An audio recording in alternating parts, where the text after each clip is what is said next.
Hello my dear students, good morning to all of you. बच्चों, आप सभी का हमारे जेडीएम लेक्चर्स में स्वागत है। मैं आशा करता हूँ आप सब लोग अच्छी तरह से होंगे और अपनी बोर्ड परीक्षा की तैयारी में लग गए होंगे। तो आज हम लोग क्या पढ़ने वाले हैं बच्चों? आज है क्लास 10 एनसीईआरटी मैथमेटिक्स चैप्टर 3, जिसका नाम है दो चर वाले रैखिक समीकरण योग, या जिसे हम इंग्लिश में बोलते हैं pair of linear equations into variables.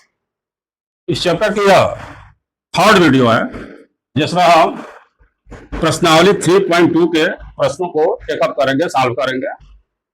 इससे पहले इस चैप्टर की 2 वीडियो पब्लिश हो चुकी है, तो जो लोग उन्हें नहीं देख पाए हो उन्हें डिस्क्रिप्शन में लिंक मिलेगा, वहां से जा करके हमारी इस चैप्टर की 1st और 2nd वीडियो देख सकते हैं। हम इसके 1st वीडियो में और 2nd वीडियो में हमारे पास ये जो दो चर वाले रैखिक समीकरण युग्म होते हैं, इनको हल करने के 4 विधियां बताए हैं। हम उन 4 विधियों को मोटे तौर पर 2 पार्ट्स में डिवाइड किया जाता है। एक को हम कहते हैं ग्राफिकल मेथड या ग्राफीय विधि, और दूसरे को हम कहते हैं बीजगणितीय विधि। इस बीजगणितीय विधि में 3 विधियां हो जाती हैं।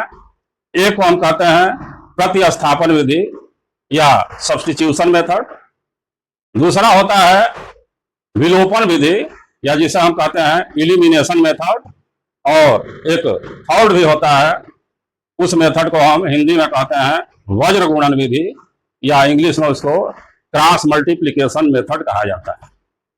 तो हमारे 10th क्लास में यह जो बीजगणितीय विधियों में जो 2 विधियां हैं, प्रतिस्थापन विधि और विलोपन विधि, इन्हीं दोनों पर बेस्ड क्वेश्चन है।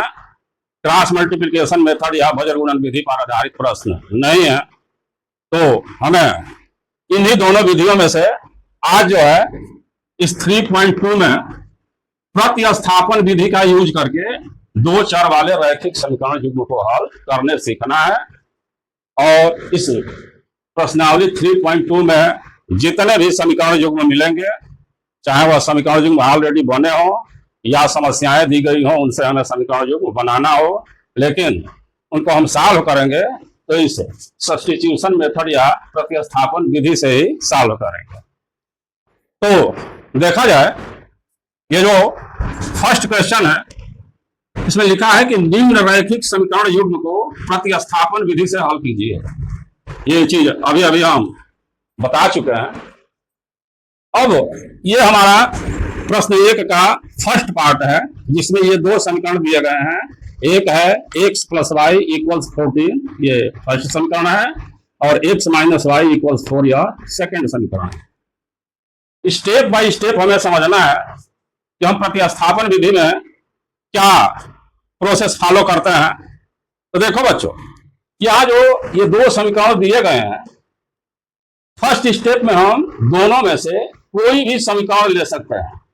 जैसे हम ये लिखे हैं कि समीकरण 1 से या समीकरण 1 से, हम यहाँ ये भी लिख सकते थे कि समीकरण 2 से। यानी यहाँ दोनों ऑप्शन है फर्स्ट स्टेप में कि या तो हम समीकरण 1 ले लें या समीकरण 2 ले लें।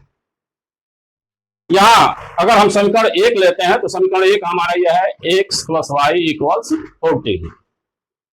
यहां से हम ये प्रयास करेंगे बच्चों कि x और y जो 2 चर हैं, एक ही चर को हमें लेफ्ट में रखना है और बाकी सारी चीज को हमें राइट हैंड साइड में ट्रांसफर कर देना है, ताकि हमें एक चर का मान दूसरे चर के फॉर्म में प्राप्त हो जाए।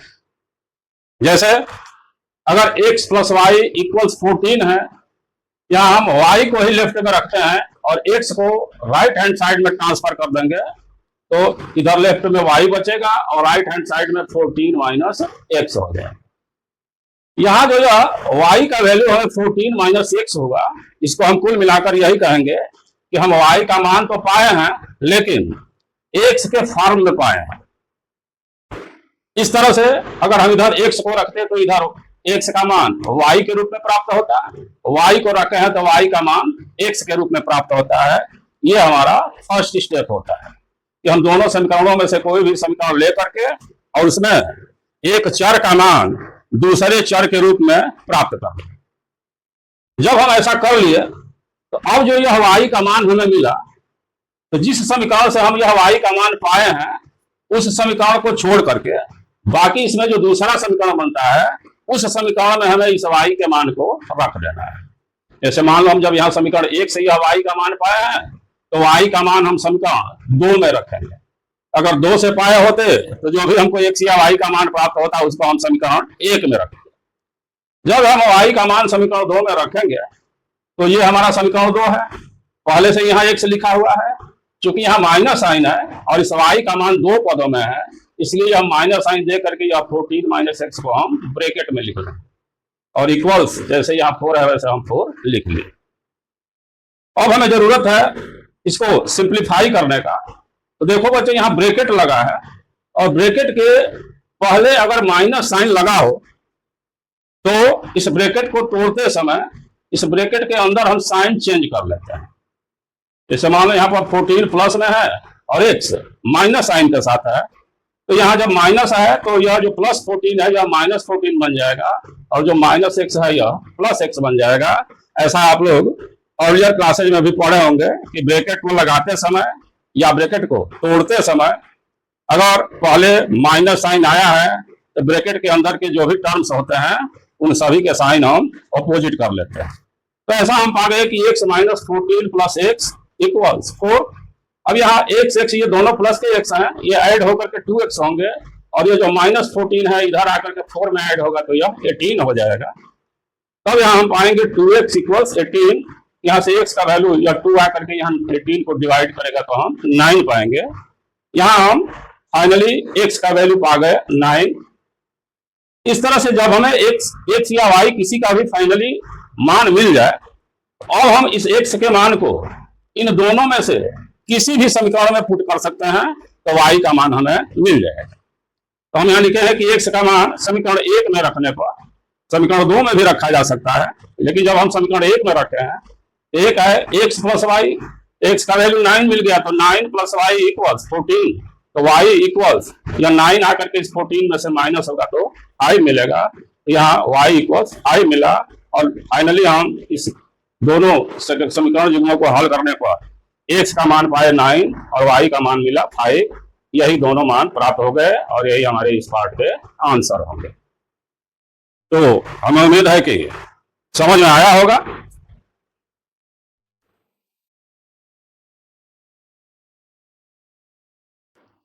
अब हम इसी क्वेश्चन फर्स्ट के सेकंड पार्ट में जो इक्वेशन दिया गया है इसको समझने का प्रयास करें।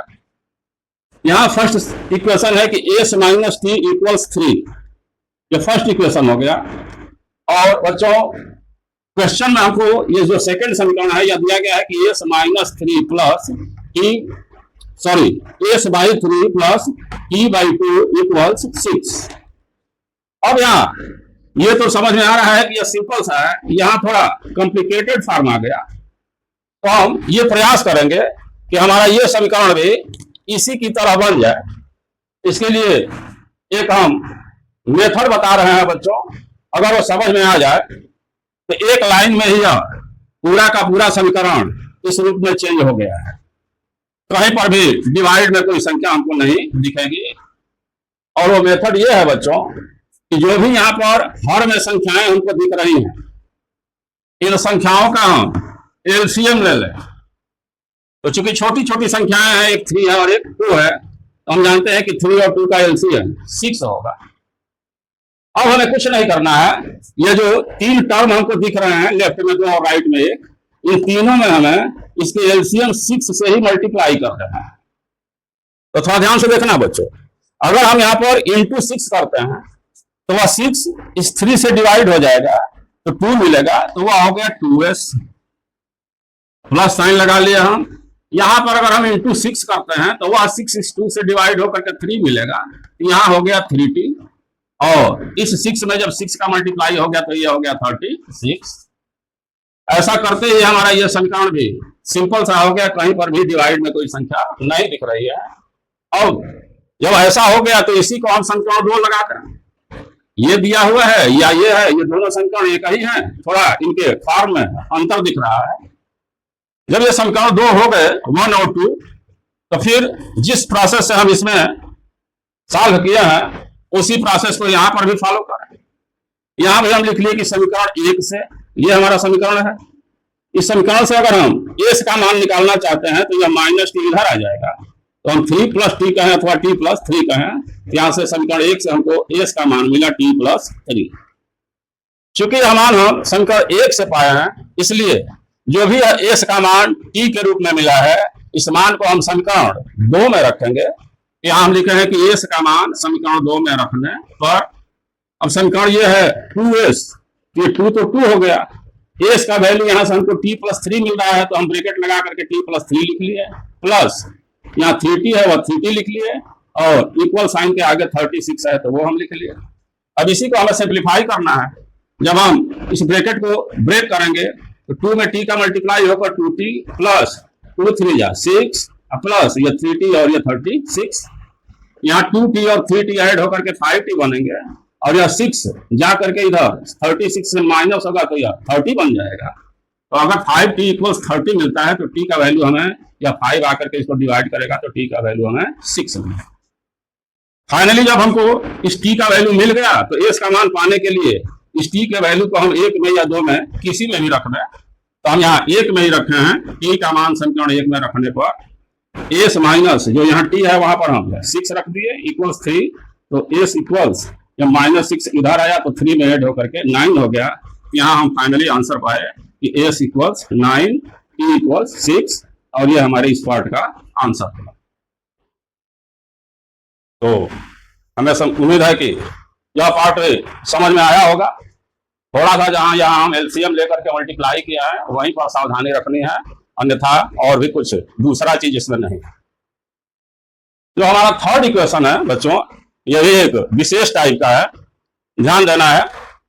फर्स्ट इक्वेशन है 3x माइनस वाई इक्वल्स 3, ये फर्स्ट इक्वेशन है, और 9x माइनस 3y इक्वल्स 9 या सेकेंड इक्वेशन है।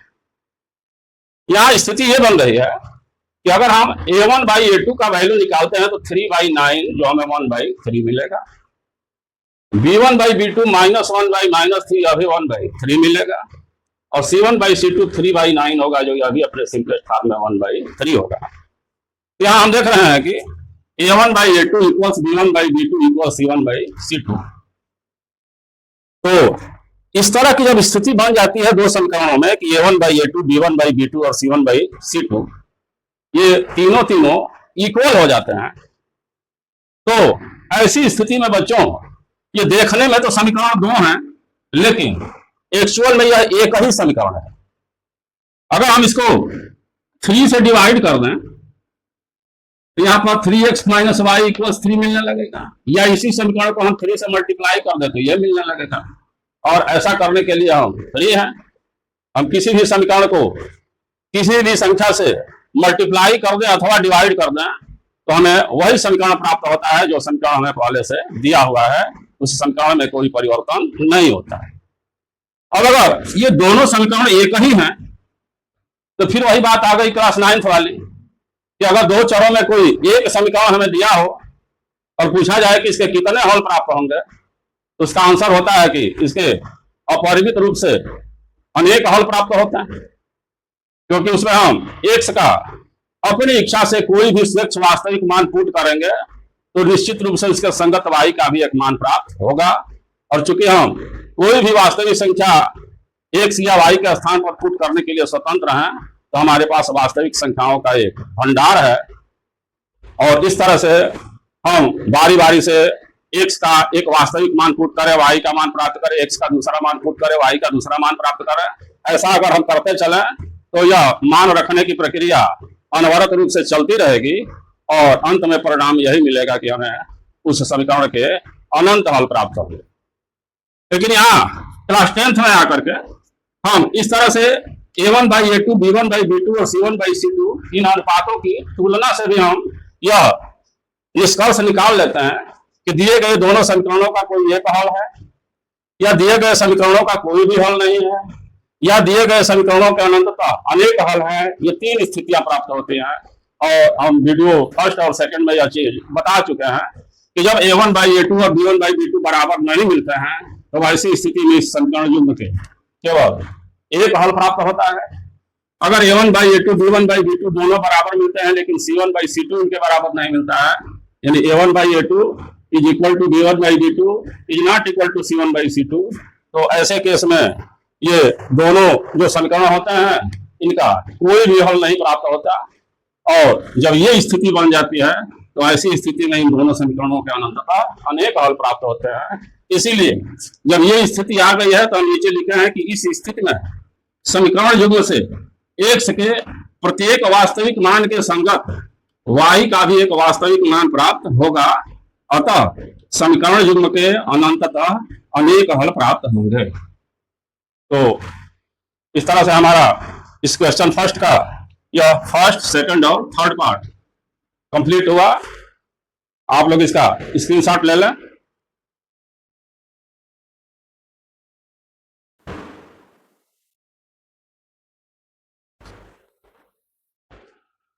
क्वेश्चन फर्स्ट का फोर्थ पार्ट है जिसमें दिया हुआ है 0.2x प्लस 0.3y इक्वल्स 1.3।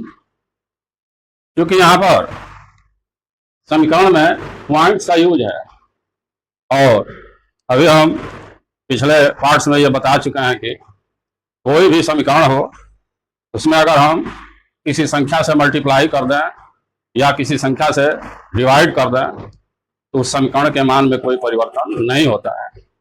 तो यहाँ से यह डेसिमल पॉइंट हट जाए इसके लिए अगर हम यहाँ 10 से मल्टीप्लाई कर देते हैं या 0.2 से 2 हो जाएगा या 0.3 से 3 हो जाएगा या 1.3 से 13 हो जाएगा। इसलिए हम इसको लिख सकते हैं कि 2x प्लस 3y इक्वल्स 13 और इसको हमने समीकरण 1 बना लिया। इसी तरह से यहाँ दिया हुआ है 0.4x प्लस 0.5y इक्वल्स 2.3, तो जो यहाँ हम 10 से मल्टीप्लाई किए वहीं 10 से यहाँ भी मल्टीप्लाई कर दिए, ये हो जाएगा 4x प्लस 5y इक्वल्स 23। और अब हमें ये बिना पॉइंट के या समीकरण 1 और समीकरण 2 मिल गए। अब हम पहले की तरह ही step by step process follow करेंगे। हम समीकरण 1 ले लिए, एक और हमारा हुआ 2x प्लस 3y इक्वल्स 13। यहां से हम प्रयास करेंगे कि x या y किसी एक का मान प्राप्त करें। तो हम x का मान पाने के लिए पहले इस 3y को इधर ट्रांसफर किए और इधर बच गया 2x इक्वल्स 13 और यह 3y इधर आके माइनस 3y हो गया। चूंकि हमें x का वैल्यू निकालना है इसलिए हम यहाँ से 2 को भी इधर पक्षांतर करेंगे तो हम पाएंगे x इक्वल्स 13 माइनस 3y/2। अब इस x के मान को चूंकि यह समीकरण 1 से मिला है इसलिए x का मान समीकरण 2 में रखने का। अब x के इस मान को हम इस समीकरण 2 में रखेंगे। यहाँ 4 है, 4 रख लिए। इस x को हटा करके अब इसके जगह पर हमें रखना है 13 माइनस 3y/2 प्लस या 5y है इक्वल्स ये सॉरी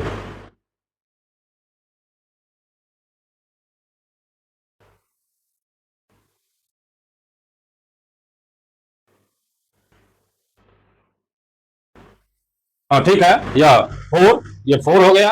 x की जगह पर 13 माइनस 3y/2 प्लस ये 5y है और 5y के बाद यहाँ पर ये 23 होना चाहिए। 23 यहाँ पर भी 23 और यहाँ पर भी 23 होना चाहिए। अब यहाँ जो यह 4 है और नीचे 2 है, इस 4 को अगर हम इस 2 से डिवाइड कर दे तो ये 2 बन जाएगा और 2 से इधर मल्टीप्लाई होगा तो 2 में जब 13 का मल्टीप्लाई होगा तो 26 माइनस 2 3 जा 6y प्लस 5y इक्वल्स 23। अब यहाँ माइनस 6y है और प्लस 5y है, ये दोनों आपस में घटेंगे तो 6y में से 5y घटेगा तो y बचेगा और अधिक वाले का साइन यहाँ माइनस लग जाएगा तो माइनस y इक्वल्स यहाँ 23 है और यह 26 इधर आएगा तो माइनस 26 इधर हो गया माइनस y और यहाँ पर भी चूंकि यह माइनस साइन वाला अधिक है तो 26 में से 23 घटेगा तो माइनस 3 बचेगा। दोनों ओर से माइनस साइन अगर कैंसिल हो जाता है यहाँ से हम पाएंगे y इक्वल्स 3। फाइनली जब हमें ये y का वैल्यू मिल गया तो अब इसको हम या तो समीकरण 1 में या समीकरण 2 में किसी में रख देंगे। तो y का मान समीकरण 1 में रखने पर हम 1 में रख रहे हैं और एक है हमारा 2x प्लस 3y इक्वल्स 13। या 2x हो गया प्लस 3y तो 3 और यहाँ से y का वैल्यू 3 है तो 3y का मतलब 3 इंटू 3 इक्वल 13। या 2x हो गया और यह 3 3 या 9 इधर आकर के जब 13 में से घटेगा यहाँ 4 मिलेगा। 2x इक्वल्स 4 तो x इक्वल्स 2। इस तरह से अंत में हमें x का वैल्यू 2 मिला और y का वैल्यू 3 मिला और इस तरह से हमारे ये दोनों समीकरण सॉल्व हो गए। ये हमारे इस क्वेश्चन का आंसर मिला। अब इस क्वेश्चन का जो 5th पार्ट है इसमें देखा जाए यह है √2x प्लस √3y इक्वल्स 0। ये समीकरण 1 है और √3x माइनस √8y इक्वल्स 0 ये हमारा समीकरण 2 है। यहां हम समीकरण 1 ले लिए, यह है कि √2x प्लस √3y इक्वल्स 0। यहां से हम x का वैल्यू अगर निकाले तो यह √3y इधर आकर के माइनस में √3y हो जाएगा और इधर बच जाएगा √2x। यहां से x का वैल्यू जब निकालेंगे तो यह √2 यहाँ डिवाइड में आ जाएगा तो यानी माइनस √3y बाई √2। ये जो x का वैल्यू हमको समीकरण 1 से मिला, इस x के मान को अब हम समीकरण 2 में रखेंगे। यहाँ हम पाएंगे 2 में पहले √3 है, इसके बाद जो x है इसके जगह पर हम ये x वाला ये मान भर दिए माइनस √3y बाई √2 प्लस नहीं ये माइनस है माइनस √8y इक्वल्स 0। अब यहाँ देखो बच्चों ये डिवाइड होने लायक नहीं है तो यह √3 का हम इस ऊपर वाले में मल्टीप्लाई करेंगे तो यहाँ √3 का जब मल्टीप्लाई होगा तो 3 हो जाएगा। याद रखना एक ही रूट वाली संख्या हो तो अगर 2 बार इसका मल्टीप्लाई हो तो उस संख्या पर से रूट हट जाता है। जैसे √2 इंटू √2 2 मिलेगा, √3 इंटू √3 3 मिलेगा, √5 इंटू √5 5 मिलेगा। इसी तरह से यहाँ पर √3 का मल्टीप्लाई हुआ तो 3 यानी माइनस 3y। ये डिवाइड में √2 है माइनस √8y इक्वल्स 0।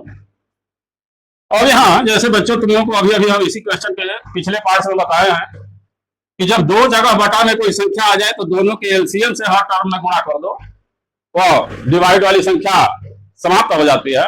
लेकिन अगर 2 संख्याएं ना हो कहीं बटा के नीचे एक ही संख्या दिख रही है तो जहां है वहां से उसको हटा दो और जहां जहां वो बटा नहीं है वहां वहां उसे गुणा कर।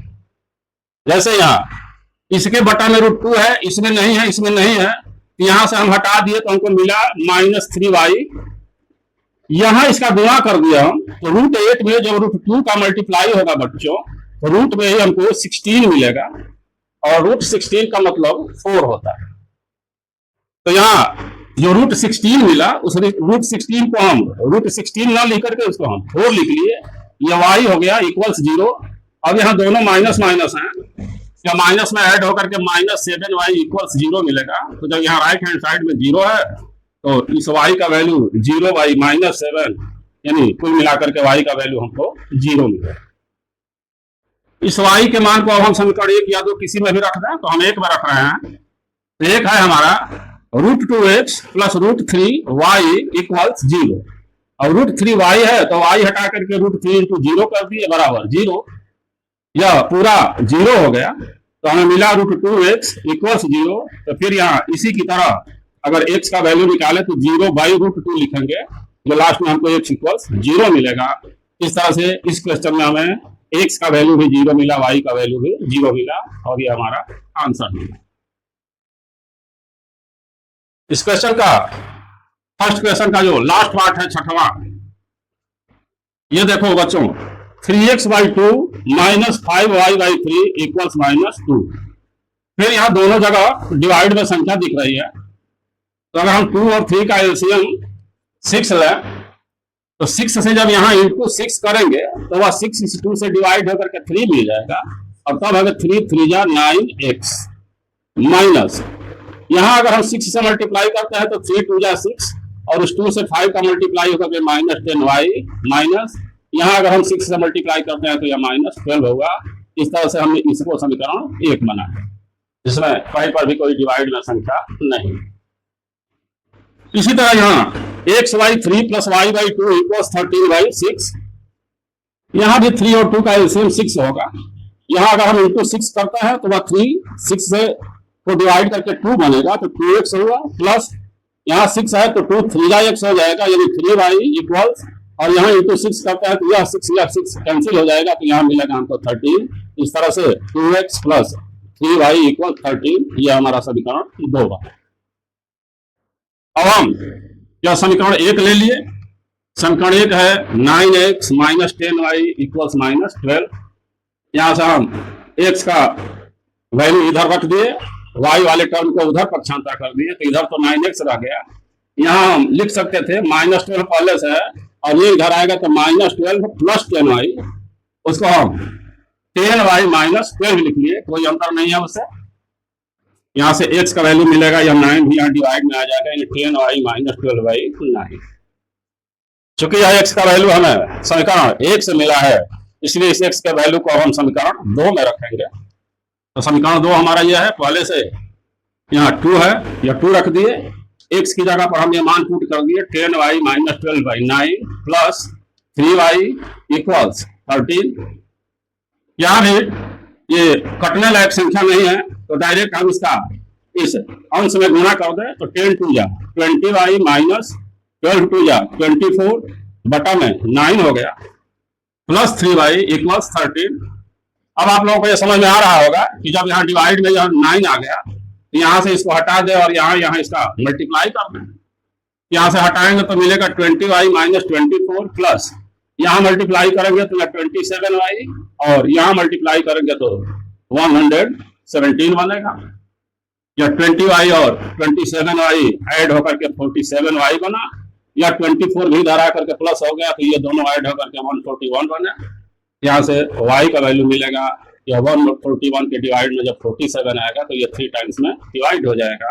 यहाँ से फाइनली हमको y का वैल्यू 3 मिला। अब इस y के वैल्यू को हम y का मान समीकरण 1 में रखने पर 1 में हम रख दिए 9x - 10y है, तो 10 इंटू y का वैल्यू 3 रख दिए इक्वल्स -12। यहाँ 9x, यह माइनस का 30 बनेगा, और यह माइनस का 30 अगर इधर आता है तो प्लस 30 हो जाएगा। अब प्लस 30 में से -12 निकलेगा, इधर 9x और इधर 18 बचेगा, जहाँ से x का वैल्यू या 18 के डिवाइड में 9 आएगा तो 2 हो जाएगा। तो इस तरह से x का वैल्यू हमें 2 मिला। तो एट लास्ट हम x का वैल्यू 2 पाए और y का वैल्यू 3 पाए। ये हमारे इस पार्ट का आंसर बना। तो हमें उम्मीद है कि ये तीनों पार्ट्स भी समझ में आए होंगे। आप लोग इसका भी स्क्रीनशॉट ले लें।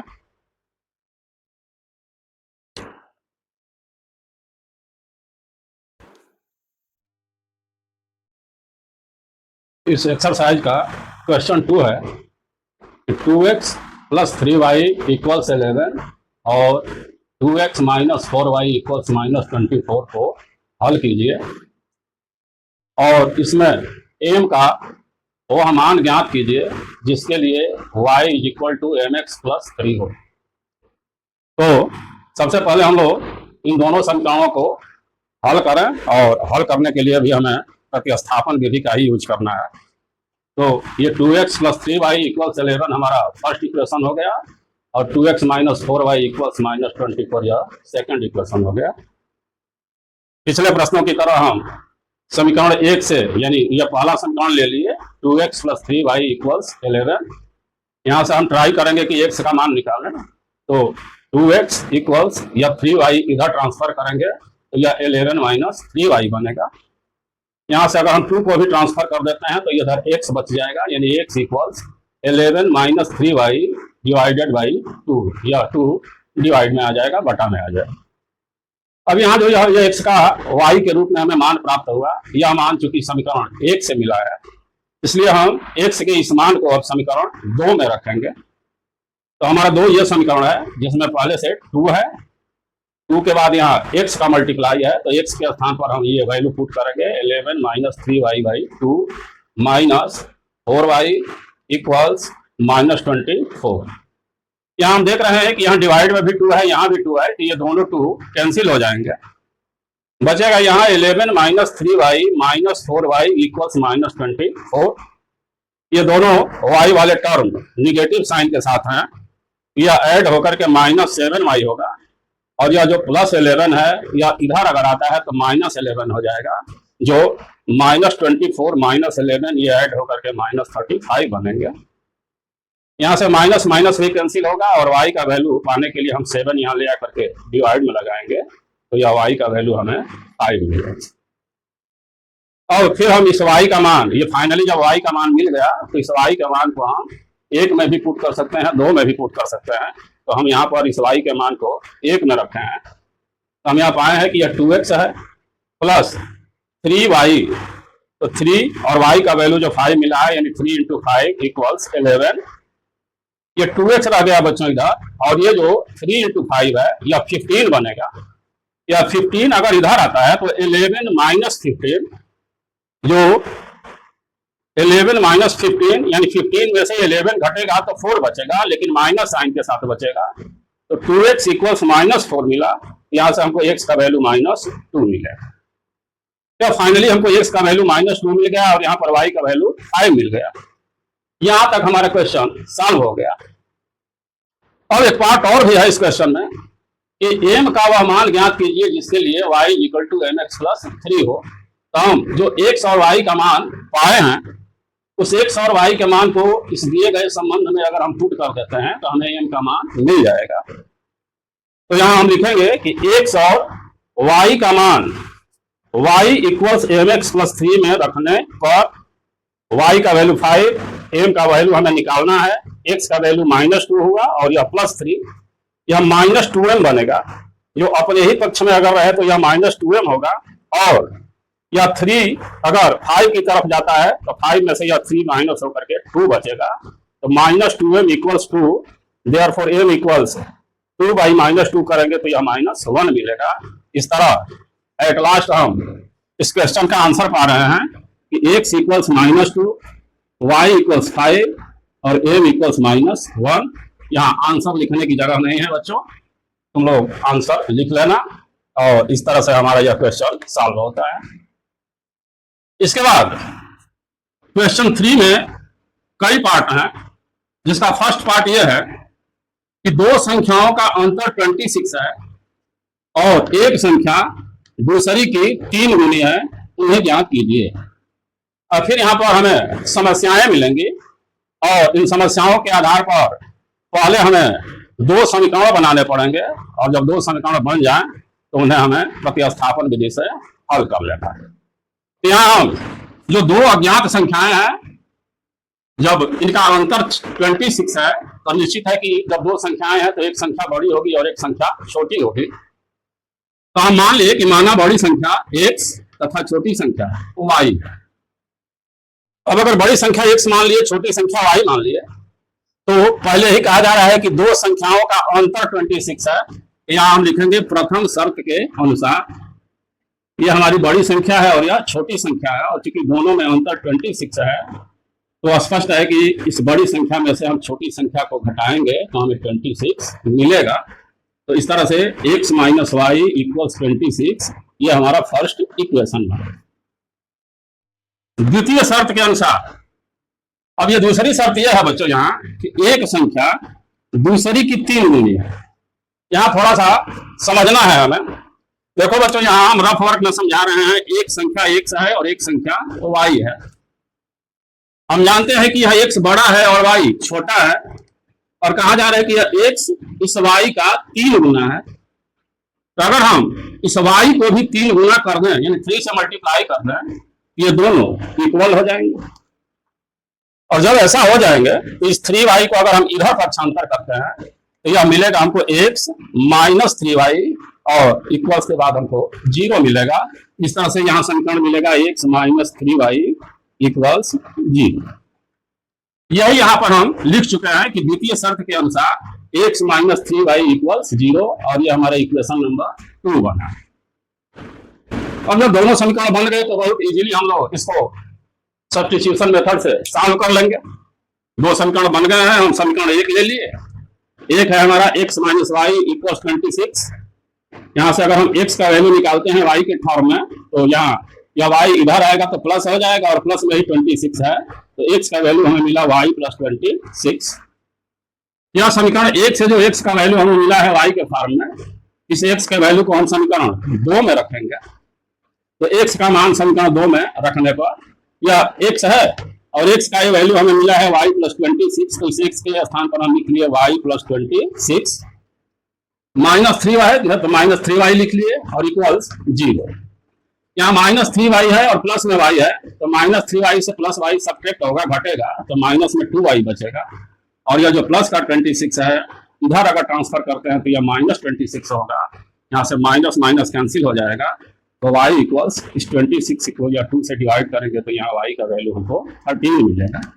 तो फाइनली हमको एक संख्या मिल गई, जो छोटी संख्या है वह 13 मिल गई। अब हम इस y के मान को समीकरण 1 में अगर रखते हैं, यहाँ x ये पहले से है और माइनस, और y का वैल्यू अगर 13 मिल गया तो x माइनस 13 इक्वल्स 26।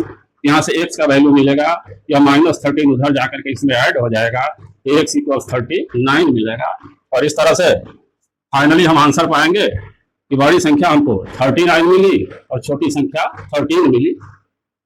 इसे आप लोग ये इन शर्तों के आधार पर भी बिना आंसर शीट देखे चेक कर सकते हैं कि ये प्रश्न का जो आंसर हमें मिला है वो गलत है कि सही है। तो अगर यहाँ पर बड़ी संख्या 39 है और छोटी संख्या 13 है, तो निश्चित रूप से इसमें से इसको घटाएंगे तो हमको 26 मिलेगा। और जो दूसरी शर्त है कि एक संख्या दूसरी की 3 गुनी है, यह जो 39 है इस 13 का 3 गुना है, क्योंकि 13 में 3 से मल्टीप्लाई करेंगे तो 39 मिला। इस तरह जो हमें आंसर मिला है या इन दोनों शर्तों को फुलफिल कर रहा है, तो यहाँ से बिना हम आंसर शीट देखे भी यह चेक कर सकते हैं कि जो हमारे सॉल्यूशन से आंसर मिला है वो करेक्ट है या नहीं है। तो इस तरह से हमारा यह क्वेश्चन नंबर 3 का फर्स्ट पार्ट कंप्लीट होता है। इतने का आप लोग स्क्रीनशॉट ले लें।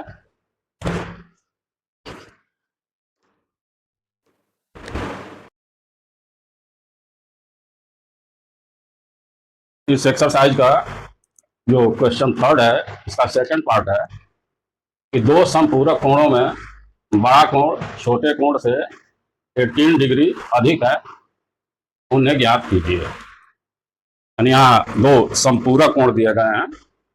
समपूरक कोण का मतलब ऐसा होता है कि दो कोण होते हैं जिन्हें जोड़ने से 180 अंश पूरा हो जाता है। ऐसे दो कोण जिनका योगफल 180 अंश मिले समपूरक कोण कहलाते हैं। तो हमने मान लिया कि माना अंश में बड़ा कोण x तथा छोटा कोण y है, छोटा y है। अब अगर एक कोण x है और एक कोण y है और ये दोनों समपूरक हैं, तो निश्चित है कि इनका योगफल 180 अंश होगा। यहाँ हम लिख लिए कि प्रथम शर्त के अनुसार x प्लस वाई इक्वल्स 180, यह हमारा समीकरण 1 बन गया। द्वितीय शर्त के अनुसार ये कहा जा रहा है कि बड़ा कोण छोटे कोण से 18 डिग्री अधिक है। तो जब हमारा बड़ा कोण x है और छोटा कोण y है, तो जब x में से y को माइनस करेंगे तो हमें 18 मिलेगा। इस तरह से हमारा समीकरण 2 बन गया। अब हम फिर उसी प्रतिस्थापन विधि से इन्हें भी हल करने का प्रयास करेंगे। तो हम समीकरण 1 ले लिए। समीकरण हमारा 1 है कि x प्लस वाई इक्वल्स 180। यहाँ से हम x को लेफ्ट में रख लिए, y राइट हैंड साइड में ट्रांसफर किए, तो हमें x का वैल्यू मिला 180 माइनस वाई। यह हमें x का वैल्यू y के रूप में मिला, और चूंकि यह x का वैल्यू समीकरण 1 से मिला है, इसलिए हम x के इस मान को अब समीकरण 2 में रखेंगे। हम पाएंगे समीकरण 2 है हमारा, ये है x माइनस वाई इक्वल्स 18। तो इस x के स्थान पर अब हम ये रखेंगे 180 माइनस वाई, फिर आगे माइनस वाई है इक्वल्स 18। यहाँ माइनस वाई माइनस 2y हो गया, और यह प्लस का 18 है इधर, 180 इधर आएगा तो माइनस हो जाएगा। इधर हम पाएंगे माइनस 2y, और इधर 180 में से 18 घटाएंगे तो हमको मिलेगा माइनस 162। दोनों तरफ से माइनस कैंसिल हो जाएगा। यहाँ से हम y का वैल्यू पाएंगे, अगर हम इसको 2 से डिवाइड करते हैं तो 81 मिलेगा। तो y का वैल्यू हमें 81 मिल गया। अब फाइनली जब y का वैल्यू मिल गया तो इस y के मान को हम 1 या 2 में किसी में भी रख करके x का मान निकाल सकते हैं। तो हम यहाँ y का मान समीकरण 1 में रखे हैं। तो समीकरण 1 यह है कि x प्लस, अब y के स्थान पर हम 81 रख दिए, तो x प्लस 81 इक्वल्स 180। तो x इधर बच गया, तो यह 81 इधर आके माइनस हो जाएगा, तो x का वैल्यू हमको 99 मिलेगा। इस तरह से जो हमारा यह बड़ा कोण x है यह हमें मिला 99 डिग्री, और जो छोटा कोण y था वह हमें मिला 81 डिग्री। तो ये हमारे 99 डिग्री और 81 डिग्री इस क्वेश्चन के आंसर हुए। जो दोनों संपूरक कोण है उनमें से बड़ा कोण 99 डिग्री है और छोटा कोण 81 डिग्री। इस हमारे क्वेश्चन 3 का थर्ड पार्ट है कि एक क्रिकेट टीम के कोच ने 7 बल्ले और 6 गेंदें रुपए 3800 में खरीदी। बाद में उसने 3 बल्ले और 5 गेंदें रुपीज 1750 में खरीदी। प्रत्येक बल्ले और प्रत्येक बल्ले और प्रत्येक गेंद चाहिए, यहाँ प्रत्येक गेंद का मूल्य ज्ञात कीजिए। यहाँ पर हम एक बल्ले के मूल्य को x मान लेंगे तथा एक गेंद के मूल्य को y मान लेंगे। हमने लिखा कि माना एक बल्ले का मूल्य ₹x तथा एक गेंद का मूल्य ₹y है। अब प्रथम शर्त के अनुसार पहली बार उसने 7 बल्ले और 6 गेंदें खरीदा है। अगर एक बल्ले का मूल्य x है तो 7 का मूल्य 7x हो जाएगा। एक गेंद का मूल्य y है तो 6 गेंदों का मूल्य 6y हो जाएगा। और इस तरह से 7x प्लस 6y कुल मिलाकर के हमारे क्वेश्चन के अनुसार यह 3800 रुपीज दिया है। तो यह 7x प्लस 6y इक्वल्स 3800, यह हमारा समीकरण 1 बना। द्वितीय शर्त के अनुसार दूसरी बार उसने 3 बल्ले एंड 5 गेंदें। अब उसी तरह अगर एक बल्ले का मूल्य x है तो 3 बल्ले का मूल्य 3x, एक गेंद का मूल्य y है तो 5 गेंद का मूल्य 5y, या 3x प्लस 5y इक्वल्स, अब की बार इतने बल्ले और गेंद उसने यह 1750 में खरीदा है। तो यह हमारा समीकरण 2 बन गया। फिर वही प्रोसेस समीकरण 1 से, या समीकरण 1 है 7x प्लस 6y इक्वल्स 3800। यहाँ से हम 7x इधर रखे, 6y को उधर ट्रांसफर किए, यह 3800 माइनस 6y। इस 7 को भी जब उधर ट्रांसफर कर दिए तो इधर x बचा, और x equals 3800 minus 6y divided by 7। क्या जो हमें x का वैल्यू मिला या समीकरण 1 से मिला, तो x के इस मान को हम समीकरण 2 में रखेंगे। समीकरण 2 ये है, 3 है, 3 लिख लिया हमने। x का वैल्यू अब ये रखना है हमें, तो हम ब्रैकेट में ये रख लिए कि 3800 माइनस 6y बाई 7 प्लस या 5y है, और यह राइट हैंड साइड में जो लिखा है वो है। अब यहाँ चूंकि ये ऊपर नीचे वाली संख्याएं डिवाइड होने वाली नहीं है, तो डायरेक्ट हम इस 3 का इस अंश में गुणा कर देंगे। तो जब इसमें इस 3 से मल्टीप्लाई करेंगे तो हमें इतना मिलेगा 11400 माइनस इस 3 से 6y में मल्टीप्लाई करेंगे तो माइनस 18y, और फिर यह divided by 7 plus 5y equals 1750। यहाँ फिर देखो बच्चों, इस टर्म पे डिवाइड में 7 आ गया है। इसको हटाने का मेथड हम बार बार बता रहे हैं कि जहां डिवाइड में एक संख्या आ गई हो, यहां से इसको हटा दिया जाए, और जो भी टर्म्स बचे हैं जहां डिवाइड में कोई संख्या नहीं है उन्हें इसी नंबर से मल्टीप्लाई कर दिया जाए, तो यह डिवाइड वाली संख्या कैंसिल हो जाती है। यहाँ हमने ये ज्यों का तो उतार लिया ऐसे 11400 माइनस 18y। इस 7 का जब इसमें हम मल्टीप्लाई किए तो यह 35y बनेगा इक्वल्स, इसमें जब हम 7 से मल्टीप्लाई करेंगे तो हमें कितना मिलेगा, यहाँ माइनस 18y प्लस 35y, ये आपस में घटेंगे और घट करके यहाँ पर प्लस 17y मिलेगा। और यहाँ जो 11400 है यह इधर आएगा तो इसमें से घटेगा, तो इस संख्या में से इस संख्या को जब हम माइनस करेंगे तो हमको 850 मिलेगा। यहाँ से हम y का वैल्यू निकालेंगे, 17 को यहाँ डिवाइड में ले आएंगे तो यह 50 टाइम्स में कट जाएगा। तो फाइनली हमको y का वैल्यू मिला 50। फिर इस y के मान को हम समीकरण 1 में रखेंगे या 2 में भी रख सकते हैं। 1 में रखने पर यह 7x है प्लस 6 है इंटू, अब y का वैल्यू हमें 50 मिल गया, तो 6 इंटू 50 इक्वल्स 3800, या 7x रहा, यह 50 में 6 का मल्टीप्लाई करने पर यह 300 बनेगा, और यह 300 उधर जाकर के अगर इसमें से माइनस होता है तो ये 3500 बच गया। यहाँ से x का वैल्यू निकालने के लिए फिर हम 7 को इसके डिवाइड में ले आएंगे, यह डिवाइड होके 500 मिलेगा। इस तरह जो x का वैल्यू 500 मिला यह एक बल्ले का मूल्य है अब 500 रुपए, और जो y का वैल्यू 50 मिला है यह एक गेंद का मूल्य है 50 रुपीज। इस तरह से यह जो दोनों एक बल्ले और एक गेंद का मूल्य मिला है, यही हमारे इस क्वेश्चन का आंसर बनेगा, क्योंकि यही हमसे पूछा गया था। तो हमें उम्मीद है कि ये दोनों क्वेश्चन भी समझ में आए होंगे। आप लोग इसका स्क्रीनशॉट ले लें।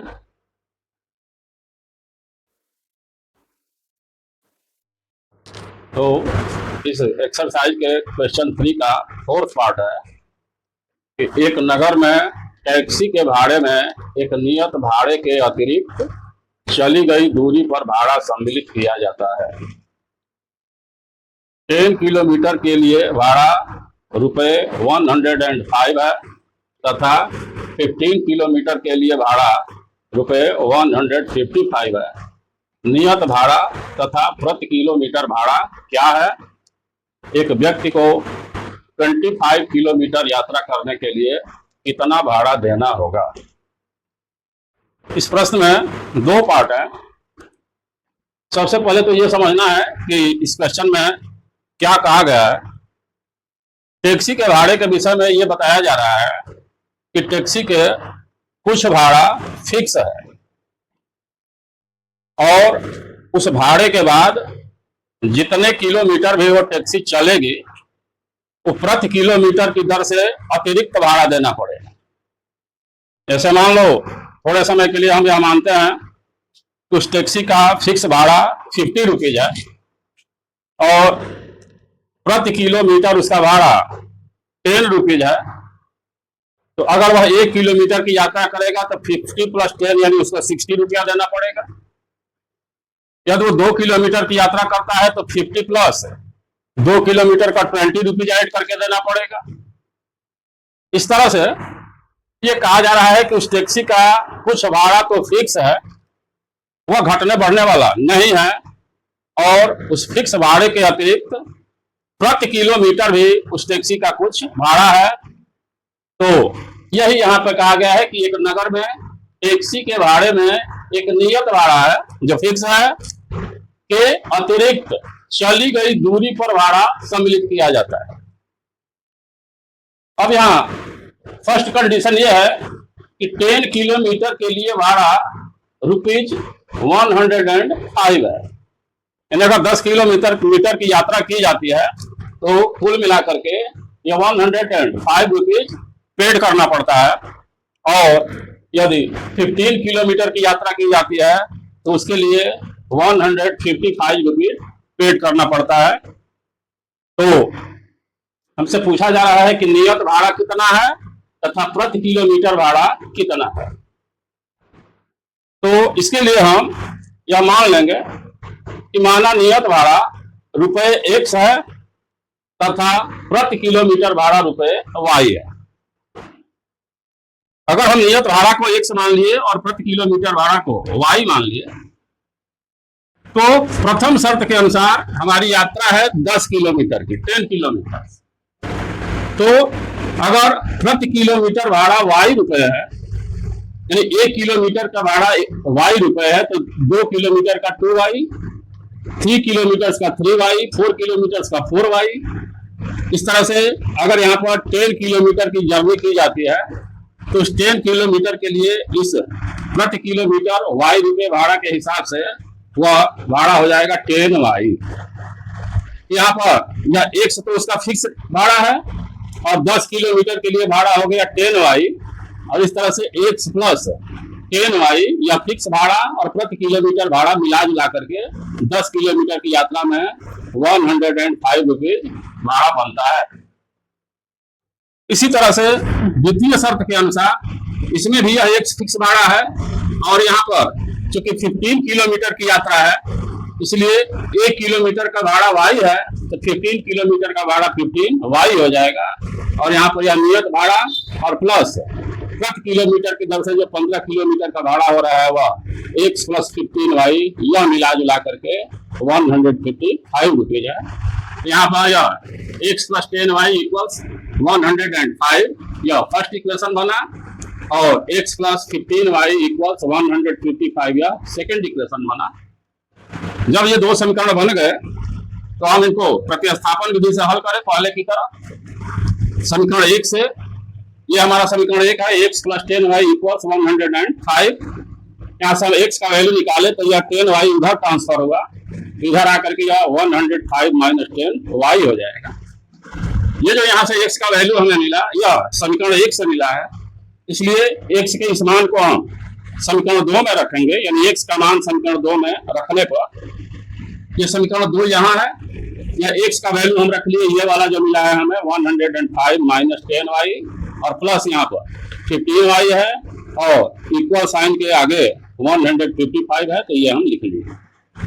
यहाँ जब कैलकुलेशन करेंगे हम तो ये देखो माइनस में 10y और प्लस में 15y ये आपस में घट करके हमको प्लस में 5y मिलेगा और इधर प्लस में 155 है, या 105 उधर जाके माइनस हो जाएगा, तो यहाँ बचेगा 50, यानी 5y इक्वल्स 50। यहाँ से y का वैल्यू हमें इस 5 से डिवाइड होकर के या 10 मिल गया। जब फाइनली हमको यह y का वैल्यू 10 मिल गया तो अब इस y के मान को हम 1 में रख दें अथवा 2 में रख दें। तो हम 1 में रख रहे हैं कि y का मान समीकरण 1 में रखने पर 1 है हमारा यह x है प्लस 10y, तो 10 है और y का वैल्यू भी 10 मिल गया, तो 10 इंटू 10 इक्वल्स 105। या 10 का मल्टीप्लाई होकर के 100 बनेगा और यह 100 अगर इधर आकर के इसमें से माइनस होता है तो x का वैल्यू हमें 5 मिलेगा। इस तरह हम देख रहे हैं कि x जो कि नियत भाड़ा है, यानी अतः नियत भाड़ा ₹5 और प्रति किलोमीटर भाड़ा जो y है यह मिला हमें ₹10। इस तरह से एक आंसर ये बनेगा। एक और पार्ट इस क्वेश्चन में जोड़ा गया है कि एक व्यक्ति को 25 किलोमीटर यात्रा करने के लिए कितना भाड़ा देना होगा। अब देखो बच्चों यहाँ पर समीकरण 1 में हम 10 किलोमीटर की यात्रा है तो x प्लस 10y लिखे। समीकरण 2 में 15 किलोमीटर की यात्रा है तो हम x प्लस 15y लिखे हैं। यहाँ चूंकि यात्रा 25 किलोमीटर है तो इसी तरह से यहाँ हम 25 किलोमीटर की यात्रा के लिए लिखेंगे x प्लस 25y, और इसमें जो हमें x और y के वैल्यू मिले हैं उनको पुट कर देंगे, तो x का वैल्यू 5 प्लस 25 इंटू y का वैल्यू 10। इस तरह जब हम इसको सॉल्व करेंगे, कैलकुलेशन करेंगे, तो 25 में 10 का मल्टीप्लाई होगा तो 250 और प्लस 5 मतलब 255 रुपीज, ये हमारा एक आंसर बने। तो इस तरह से हमारा क्वेश्चन 3 का 4th पार्ट कंप्लीट हुआ।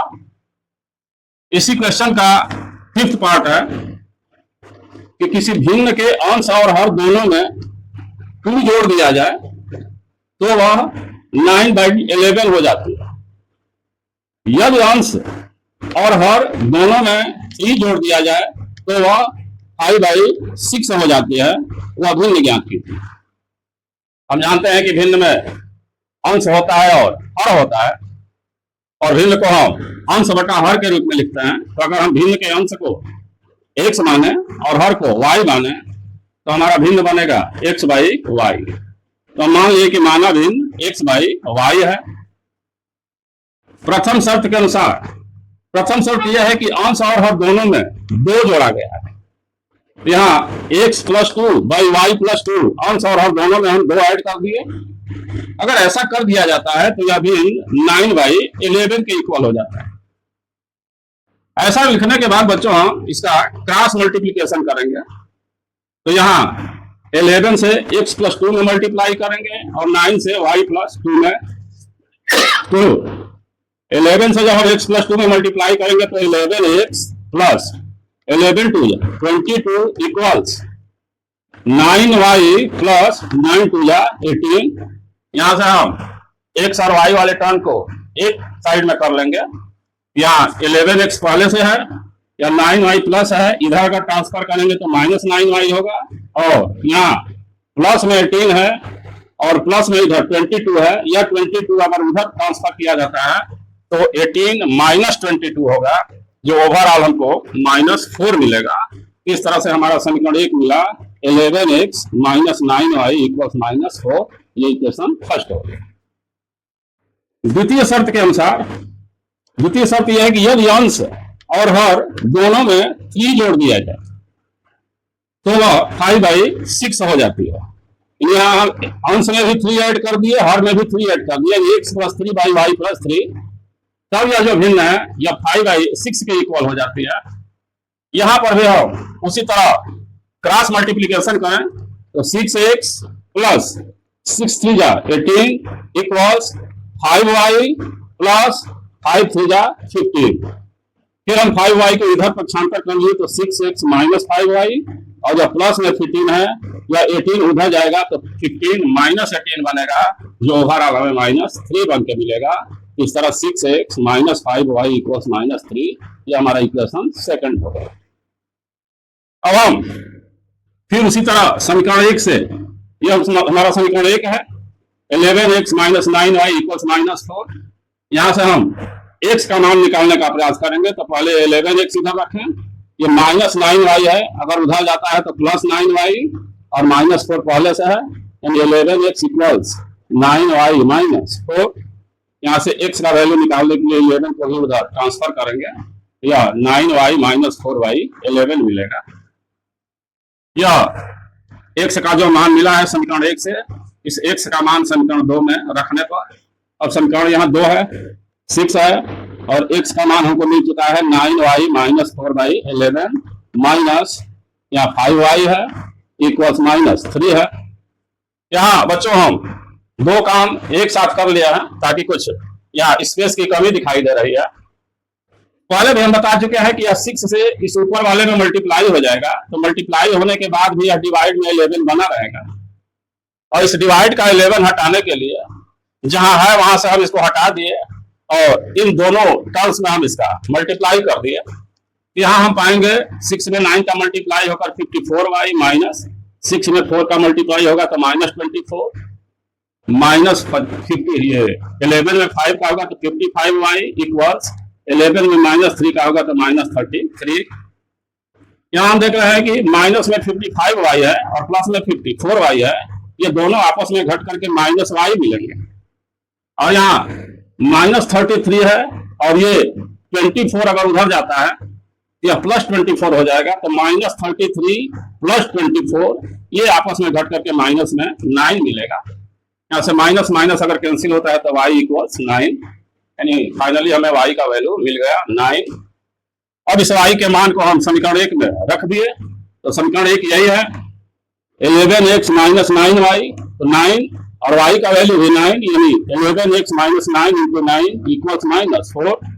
यह 11x रह गया, ये 9 का मल्टीप्लाई होकर के 81 बनेगा, और यह -81 उधर जाता है तो +81 हो जाएगा, तो +81 और -4 ये मिल करके 77 होंगे।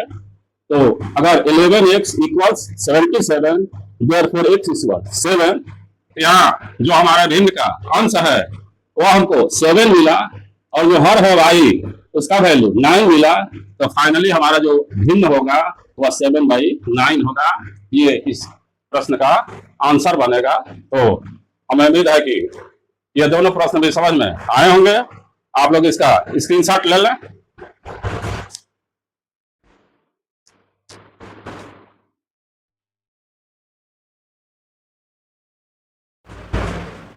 इस क्वेश्चन 3 का लास्ट पार्ट है, जो 6 पार्ट है, वो यह है कि 5 वर्ष बाद जैकब की आयु उसके पुत्र के आयु की 3 गुनी हो जाएगी। 5 वर्ष पूर्व जैकब की आयु उसके पुत्र के आयु की 7 गुनी थी, उनकी वर्तमान आयु क्या है? तो यहाँ 2 व्यक्ति हैं, एक जैकब और एक उसका पुत्र। तो हम मान लिए कि माना जैकब की वर्तमान आयु वर्षों में x तथा पुत्र की वर्तमान आयु y है। अब यहाँ प्रथम शर्त के अनुसार थोड़ा समझना है कि पहले शर्त में 5 वर्ष बाद के आयु की बात बताई जाए, तो जो हम यहाँ वर्तमान आयु माने हैं x और y, अगर हम दोनों में जितना वर्ष बाद के आयु की बात हो उतना हम ऐड कर देंगे, और जितना वर्ष पूर्व के आयु की बात हो तो उतना हम वर्तमान आयु में से माइनस कर देंगे। तो चूंकि यहाँ पर 5 वर्ष बाद जैकब की आयु और उसके पुत्र की आयु की तुलना की गई है, तो 5 वर्ष बाद जैकब की आयु होगी x+5 और उसके पुत्र की आयु होगी y+5।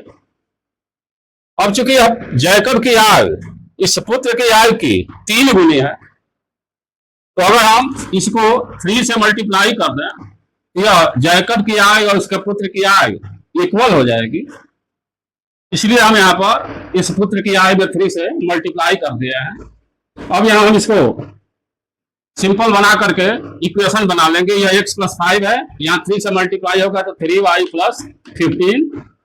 इस 3y को इधर हम ट्रांसफर कर लिए तो x - 3y, और ये 5 इधर आया, इसमें से माइनस हो गया, तो x - 3y = 10। ये हमारा फर्स्ट इक्वेशन है। चूंकि द्वितीय शर्त में 5 वर्ष पूर्व के आयु की बात की जा रही है, तो 5 वर्ष पूर्व जैकब की आयु होगी x - 5 और पुत्र की आयु होगी y - 5। यहाँ पर यह जो जैकब की आयु है अपने पुत्र की आयु की 7 गुनी है, इसलिए हम इसमें अगर 7 से मल्टीप्लाई कर दिए, यह पुत्र की आयु और पिता की आयु इक्वल हो गई। और इसी की तरह यहाँ पर हम x - 5 पाएंगे, और यहाँ 7y - 35। यहाँ 7y को इधर हम ट्रांसफर कर लिए तो x - 7y इक्वल्स, यहाँ -35 है, या प्लस का 5 अगर उधर जाता है, ये -5, तो +5 बन करके -35 + 5, यानी हमको माइनस में 30 मिलेगा। तो इस तरह से x - 7y = -30, ये हमारा इक्वेशन सेकंड बना। और फिर हम समीकरण 1 ले लिए, यह है x - 3y = 10। यहाँ से x हम इधर रख लिए और -3y को उधर करेंगे तो ये प्लस में 3y और प्लस 10, या x का वैल्यू मिला हमें समीकरण 1 से, जो y के रूप में मिला है। इस x के मान को हम समीकरण 2 में रखेंगे, तो समीकरण 2 हमारा ये है, जिसमें हम x का मान यहाँ पाए हैं 3y + 10। तो हम x का वैल्यू पुट कर दिए 3y + 10 - 7y = -30। यहाँ -7y और +3y आपस में सब्ट्रैक्ट होकर के -4y मिलेगा, और यह +10 उधर अगर जाता है तो -10 बन करके -30 - 10 मीन्स -40 बनेगा। तो -4y = -40, माइनस ही कैंसिल होगा, और y का वैल्यू के लिए 4 आकर के 40 को डिवाइड करेगा तो y का वैल्यू लास्ट में हमको 10 मिलेगा। फिर इस y के मान को हम समीकरण 1 या 2 किसी में भी रख सकते हैं, तो हम y का मान समीकरण 1 में रखे हैं। तो समीकरण 1 हमारा यह है, x - 3y = 10।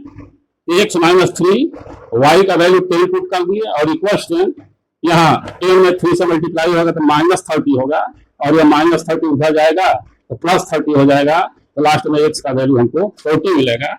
तो इस तरह हम जो x है वह जैकब की वर्तमान आयु है और y उसके पुत्र की आयु है। तो जैकब की वर्तमान आयु हम पाए 40 ईयर्स और पुत्र की वर्तमान आयु मिली 10 ईयर्स। ये हमारे इस क्वेश्चन का आंसर मिला।